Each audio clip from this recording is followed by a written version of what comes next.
Welcome back to the David Pakman Show. If you have a Twitter or Facebook account, take a second, go to donateyouraccount.com/David Pakman Show. Donate an auto retweet or a Facebook auto share with the Donate Your Account tool. Kyle Shank, actually, creator of Donate Your Account, will be at Netroots Nation, of course, Lewis, later on this week. I actually just saw him last week in Boston. Yeah? Hell of a guy.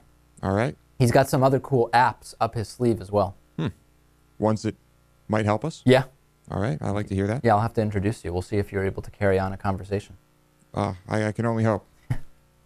Lewis sometimes doesn't like talking to tech people. Lewis is more of an idea guy. So that's we'll see what you can carry out there. All right. We've had a little bit of a break from morality with Motamedi, really just because we haven't had too many good scenarios we wanted to discuss. But Brad from Tarzana sent me another good one. We can basically count on him for good scenarios, can't we, Lewis? And he wrote to me about the Mitt Romney bullying situation, where Mitt Romney with a group of guys went and sought out this kid who was apparently perceived as being gay, and they forcibly cut his hair while the kid cried. And Brad takes issue with the fact that Lewis kind of was quick to defend Romney. And, Brad has mentioned that Lewis has admitted to his egging of houses and et cetera, and saying maybe Lewis kind of feels like this is just something that everybody did to some extent when they were younger. And Brad actually says Sam Cedar on his program also talked about how he was involved in bullying someone when he was younger.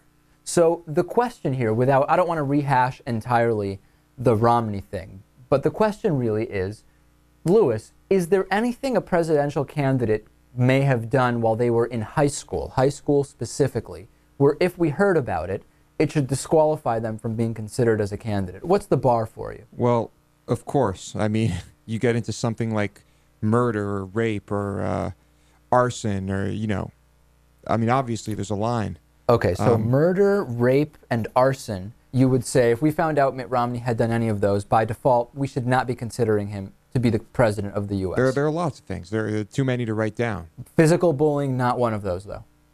Yes, physical bullying, I think, should be one of those things. But what we're talking about here is kind of teetering between, physical in a harmful way and physical in like a taunting, humiliating sort of way. I couldn't disagree with you more, and here's why. Listen to what we're talking about.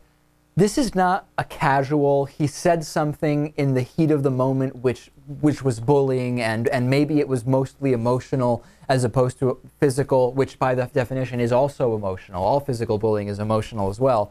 This was, he thought, there's this kid who appears to be gay, and I don't like the way he looks, I don't like something about him. I'm going to get a group of people together, and I'm going to seek him out and hold him down. And by the way, Lewis, it takes a lot to be holding someone down physically, and as they cry, you would think they start crying, you have some kind of empathy where you stop doing what you're doing. No, it continues to hold them down and cuts the kid's hair.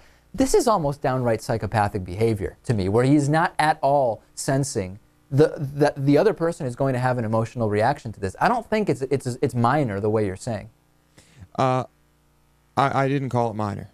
But I do think it is the type of thing you could end up feeling very sorry for. Now, let's analyze Mitt Romney for a second. Okay. Mitt Romney is the type of guy who will say anything to please anyone and do anything to please anyone. Okay.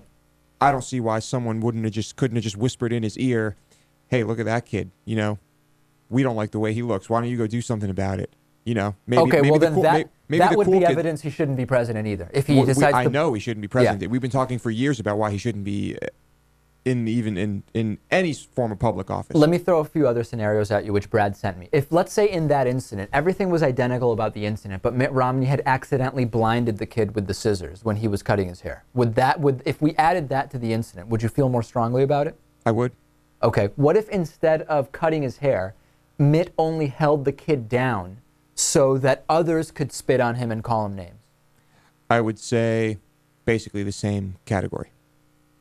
It's the same as Mitt holding him down and cutting his hair. Same thing. Okay. So, Natan, where is your line for high school behavior for which we should disqualify someone from consideration as president? Lewis is going with murder, rape, and arson as kind of the clear ones.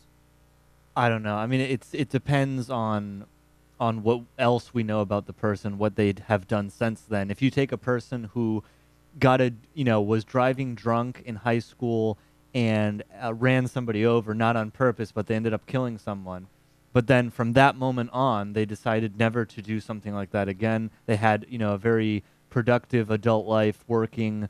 They're humanitarians, and I don't think we should necessarily disqualify them just because of that. Although obviously it's a terrible thing that happened, and it was their fault indirectly. Sure. So it depends on the specifics of the situation. All right.